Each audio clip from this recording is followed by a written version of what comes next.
Musibah kalau mari, kata Imam Al-Junaid, kita ni duk maki orang. Celaka betul, pasal parik ni lah.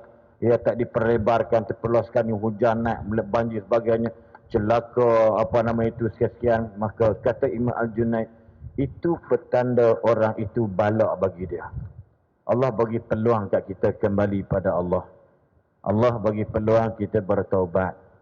Tapi dalam masa yang sama, kalau tuan renung dan bermuhasabah, agak-agak adakah orang kita ini telah bertaubat dengan musibah hampir 2 tahun, 2020 sampai 2021. Jadi tuan-tuan boleh muhasabah balik macam mana kedudukan kita pada hari ini. Tiba-tiba mari pula jenis nama-nama baru. Saya sendiri pun jadi penin, jadi rasa pelik. Satu-satu tak habis-habis. Orang kata mungkin ni agenda itu, agenda ini. Tapi kita kena ingat, kalau Allah tak restu, tak jadi. Ma asaba min musibatin illa biiznillah. Apa-apa musibah yang kena kat kita ni semua adalah dengan izin Allah. Tak perlulah kita nak bergaduh sana sini, termasuklah banjir besar di Shah Alam. Tak perlu nak cari salah itu, salah Majlis Perbandaran, Bandaraya, salah MPKK, salah JKK, salah itu ini. Sebab benda ni Allah nak uji bagaimana sabar. Ulama kata Imam Al-Junaid kata sabar itu lihat pada mulutnya. Kalau dia marah orang kerana musibah, maka itu adalah merupakan balak bagi dia. Jelas. Pasti benda ni. Kita kena belajar, kita kena arif benda ni. Musibah kalau mari, kata Imam Al-Junaid, kita ni duk maki orang. Celaka betul, pasal parik ni lah. Ia tak diperlebarkan, terpeloskan, hujan naik, banjir sebagainya. Celaka, sekian-sekian. Maka kata Imam Al-Junaid, itu petanda orang itu balak bagi dia. Sebut. Bagaimana saudara Abdul Razak bin Majid, 52 tahun. Tahun ini 52 tahun, tahun lepas 51 tahun. 17 Disember, tragedi ngeri, tragedi hitam. 8 anaknya diragut nyawa dan seorang isterinya meninggal dunia. Just one night. Di persimpangan USJ di Highway Elite. Malam tu, Jumaat malam Sabtu tu, isteri dia meninggal dan 8 anaknya meninggal depan mata dia. Yang selamat tu pun nasib baik, dalam bahasa nasib baiklah takdir Allah. Anak tingkatan 2 keluar ikut ayah dia sekali. Tiba-tiba datang lori trailer yang memang komponennya 100% adalah besi, tolak tayar je buat bergetah, melenyek anak dia 10 bulan hingga tingkatan 5 di depan mata dia. Lalu Imam Junaid kata, kalau orang macam ini, dia tidak meronta-ronta, dia tak maki hamun orang dengan musibah Allah bagi ini merupakan darjat dan kedudukan dimuliakan oleh Allah Subhanahu Wa Taala. Nak berkita muslimin muslimat sekalian, kita doa banyak-banyak. Tuan-tuan jagalah, tuan-tuan pedulilah. Golongan yang jenisnya kata ini apa, itu apa dan sebagainya menyusahkan. Tuan-tuan ikut je lah, jangan risau. Jangan risau tuan-tuan. Tuan-tuan tak ada sebab nak tanggung dosa apa yang telah diputuskan oleh para ulama, oleh pihak berkuasa. Sebab apa? Kita nak memutuskan rangkaian ini. Kalau kita renung balik, dalam hidup kita ni sebenarnya banyak pahala pada dosa. Cuba tengok elok.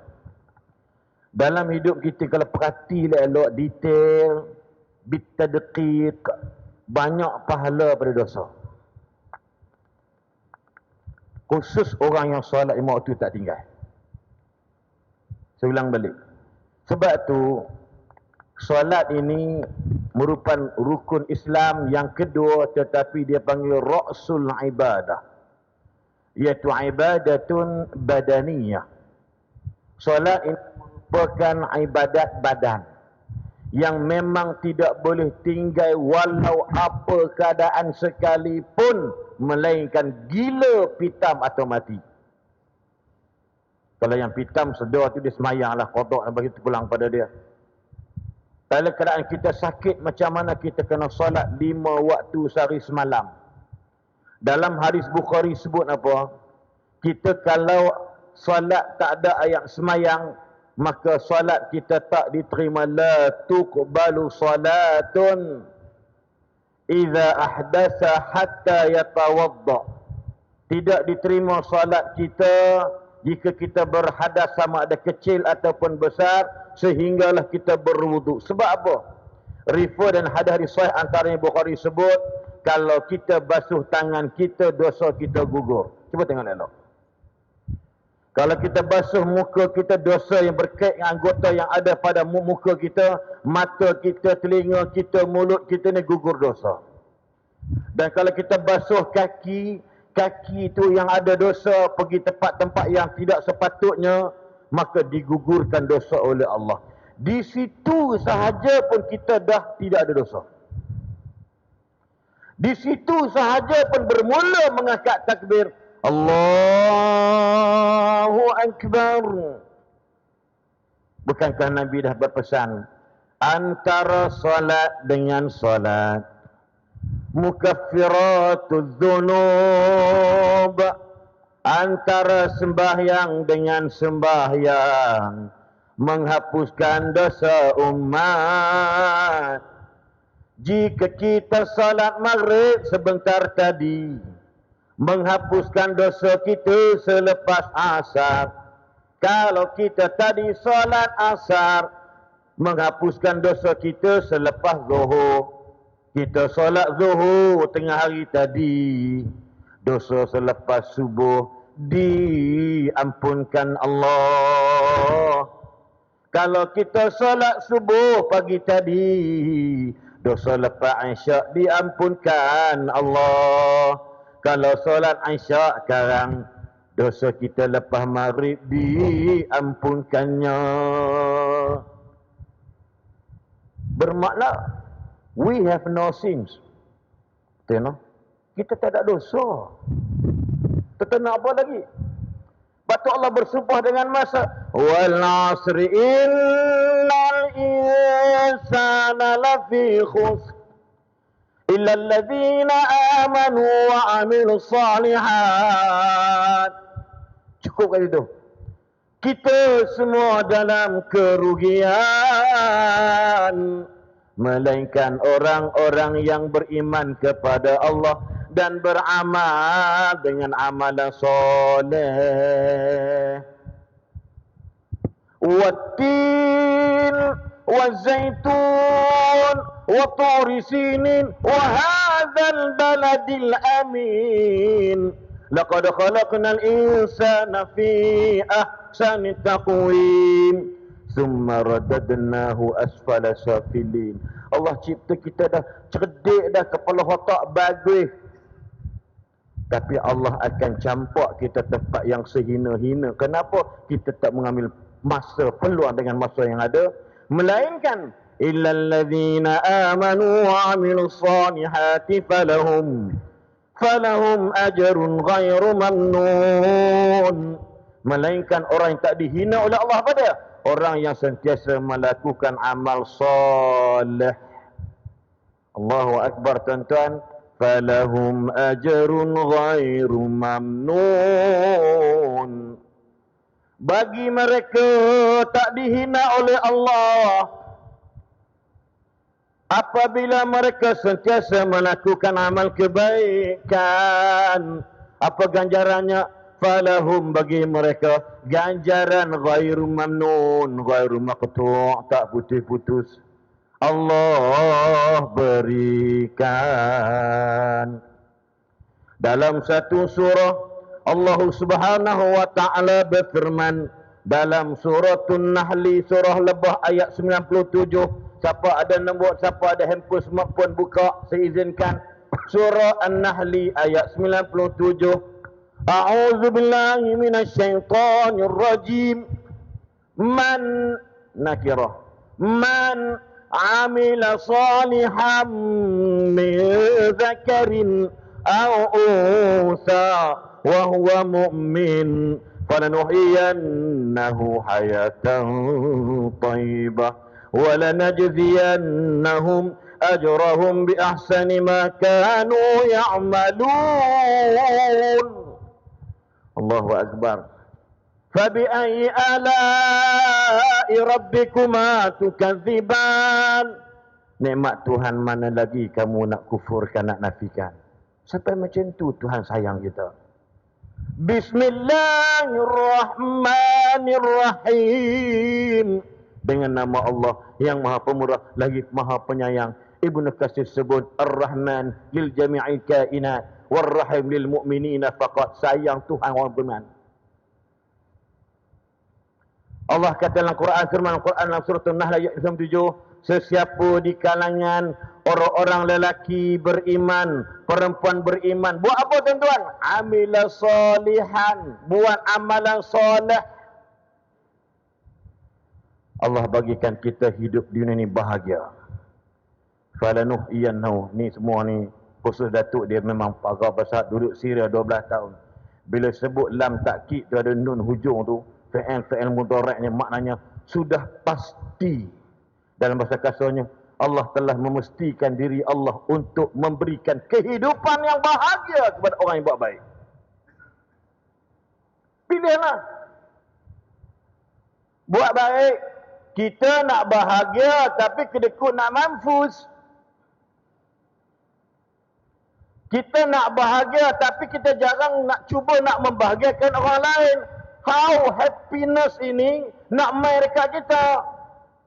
Kita tengok orang kaya belagak, kata besar semua. Kalau hang tengok dia hang tak seronok, hang tergeram, macam mana kaya nak main kat kita? Sabar bang, sabar. Sabar lah ni. Tuan-tuan. Ini nak buat kita.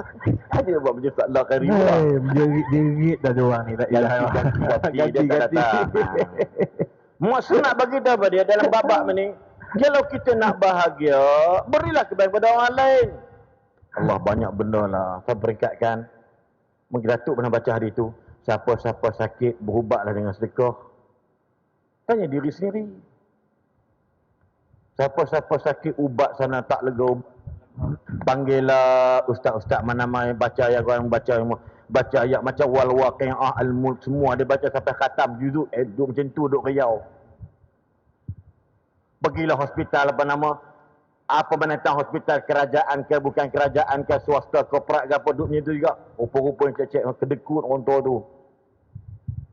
Bila cucu dia dengar ceramah kuliah-kuliah ringkas dia kata antara penyakit boleh hilang dan tak penawarnya ialah bersedekahlah. Dia kata atuk ku kedekut kata dia.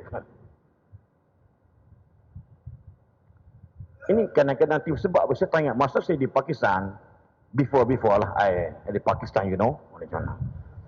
Di Pakistan satu magazine lah saya baca. Dia bahasa Inggeris tapi bukan saya pandai. Saya pandai baca orang putih tapi tak faham. Baca pandai tapi faham haram. Sebab dekat SPM dulu saya cari masalah result SPJ tu tak ada Inggeris. Saya ambil periksa tau, saya bayar. Tapi Kementerian Pelajaran tak letak bahasa Inggeris saya dapat berapa. Ada satu pesakit, suami dia jutawan, hartawan di UK. Dia ada stage 4 cancer. I don't know cancer apa sama ada. Orang perempuan selalunya cancer ni breast cancer dengan cervix cancer, rahim dengan payudara. Lupa dah dia punya tu. Sebab program usrah sebenarnya dia cerita tentang the power of giving. No one has ever become poor by giving. Betul tu. Puan nampak gayanya doktor ni. Doktor yang tulis, doktor yang cerita dia ni Pakistani, macam orang Pakistan duduk Malaysia lah, dia dapat jinsiah warga negara. Puan, pada hemat saya nyawa puan tinggal lebih kurang 6 bulan bersekarang. Betul ke? Jangan bayang Naruto Shippuden pula kau. Saya minta maaf puan. Sebab sakit kanser puan ni sudah merebak begitu dahsyat sekali. Puan bersedialah. Baiklah kalau tuan doktor kata macam tu. Saya terima saja. Tapi tuan doktor, apa tu puan? What can I do? Baki-baki 6 bulan tu apa yang saya boleh buat? Maka doktor ni orang Pakistan selalu dia Islamik. Bila mana pun Pakistan insya-Allah tentera udara tu yang night jet tu, saya pernah jumpa dia. Dia hantar anak dia, kawan kami sekolah kami, ayah dia hafiz Quran tapi major tentera udara. Dia nak alif lam mim dari kali bila aku pegang belajar laju. Habis juzuk. Kan itu Pakistan. Yang jual kacang kuda tu, yang tolak-tolak tu, yang jual telur rebus, telur apa nama ni, musim-musim sejuk ni kan, andi wali tu, telur tu anda. Dalam bahasa Urdu ni telur tu anda. So anda tu telur lah. Kan? Telur anda. Gitu kan. Jadi telur ni saya bukan mencarut ni contoh telur itu adalah anda. Maka telur anda itu. Jadi tanya dia, hafiz Quran. Alhamdulillah. Kita nak hafiz lagi. Tis juduk. Terkejut kita. Jual kacang kuda aja. Jual kacang kuda. Jadi nak sebutkan pada dia, doktor ni kata, kalau puan nak dengar nasihat saya, ada satu pandangan our last prophet. Dia kata gitu. Sorry lah, I nak cerita tentang my last prophet. Okay, no problem tu dia. Apa kata? Puan, ada hadis kata dekat kami, tadau mardakum bisadaqatin. Tu hadis Nabi, bukan lagu Urdu yang salah faham pula. Tadau mardakum bisadaqatin. Ubatilah sakitmu, penyakitmu dengan perbanyakkan sedekah. Sana rancak, sini rancak, sedekah dapat pahala nak? Bukan sekadar pahala, jangan bincang pahala lah. Tapi hidup kita bahagia bang. Subhanallah. Berarti dalam bab-bab pahala amal kebaikan ni, Ibnu Abbas radhiyallahu anhu berkata, la yutimmul ma'ruf illa bisalasi khisalin. Benda kebaikan ni tidak akan sempurna kalau kita tak buat 3 benda. Yang pertama dia kata ialah ta'jiluhu. Benda baik ni kena segerakan. Saya tengok tabung, saya kata, ustaz jangan gerak tabung, kita nak kempen dulu. Orang kita kalau tak kempen, tabung tu berjalan sendiri. Saya suka budak ni. Tabung tu dia berjalan sendiri. Saya nak kempen, tuan-tuan, tabung ni lalu depan tuan-tuan, saya tak kata wajib, tapi mandatory tuan-tuan letaklah sebab membang. Sebab kapet. Kapet tadi ni, saya sujud tadi ni, waktu nak beringus hidung saya, berbulu tebal. Ni orang tak pakai dah kapet-kapet kasur macam ni. Ni tak ada standard. Orang pun ajar tu Ustaz ni. Ni kasar, dia tak berat. Pasal tak? Dia tak ada kelembutan. No soft, you know. Bila semayang gini, geli. Ini yang mana? I tak biasa dari rumah I macam ni. Dia Datuk Seri lagi kan. Bila semayang ni geli sebab kasar. Macam pijak berus. Jadi kita kempen hari ni pada buat benda baik, derma lah. Tu, apa menatang ada duit now, cash and go. Tengok pun kita forum di Bukit Aman pun dengan isteri ketua polis dan juga timbalan ketua polis. Mungkin Datuk tak perasan, dekat sejadah tu ada apa? Touch and go, e-wallet. Saya nampak, penatang ni. Yang akan masih sejahtera, tengok e-wallet. Dengan sendiri tangan kita tu, try lah buat. Bang, jalanlah RM20 pun, duit juga. Sebab tu benda mudah banyak sangat dah. Tuan-tuan tak boleh duit benda apa, tak buat duit. Handphone ada ni, terus orang bohong lah, handphone tak ada semua. Pergi kat belakang tu, tongok, toet. RM10, RM20. Tuan-tuan, the more you give, the more you get back. You don't worry about that. Yes. Apa-apa saja kata Nabi, ya abna Adam, unfiq alaika. Dalam hadis kursi sebut, hei anak Adam, dermalah, kan ku gantikan semula. Allahu Akbar. Tuan-tuan, Ustaz Aslin depan tuan-tuan ni mengaji Pakistan sampai hampir 7 tahun. Bukan duit my parents, bukan duit mak ayah saya. Semua duit orang Selangor. Seorang balik, semua duit orang Selangor. Tapi 2 orang yang bagi. Pergi masjid pun, cerita pun Nazir macam tak bersetuju. Mana surat tawaran, mana nak ada surat tawaran Pakistan. Kita jenis backpacker pergi Kedah, dapat belajar masuk daftar nama, ambil CJPM sikit tu je. Tapi masjid-masjid dia kata, tak ada surat ni, kami tak boleh nak bagi, takut ada penipuan. Tuan-tuan bayang tengok. Saya punya perasaan agak macam mana tuan?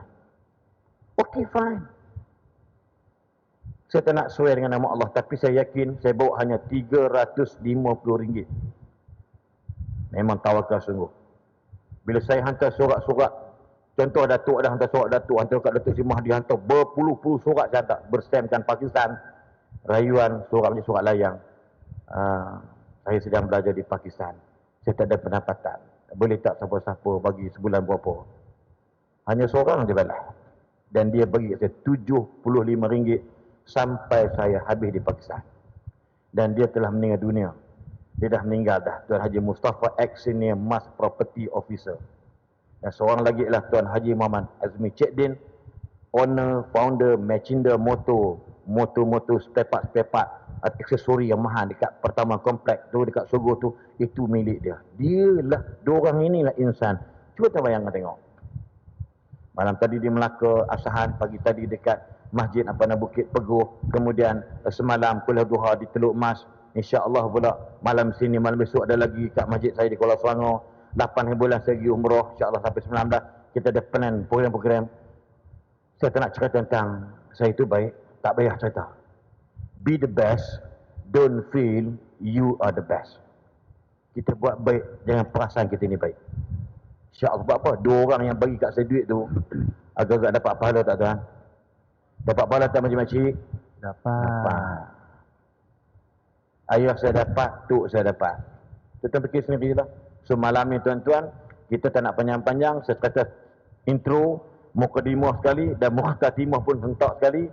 Tabung tu bila berjalan, selepas saya bincang, dan the power of giving sebenarnya inilah ikon yang tuan-tuan nak dengar apa dia akan cakap tentang sana rancak, sini rancak berpahala. Sebab Allah tak pernah butakan pandangan Allah kepada orang yang rajin buat kebaikan.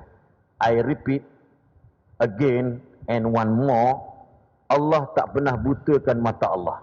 Ini bahasa kiasan, koma di atas, ada koma. Allah tak pernah akan pekak pendengaran Allah. Siapa buat baik, Allah akan balas balik.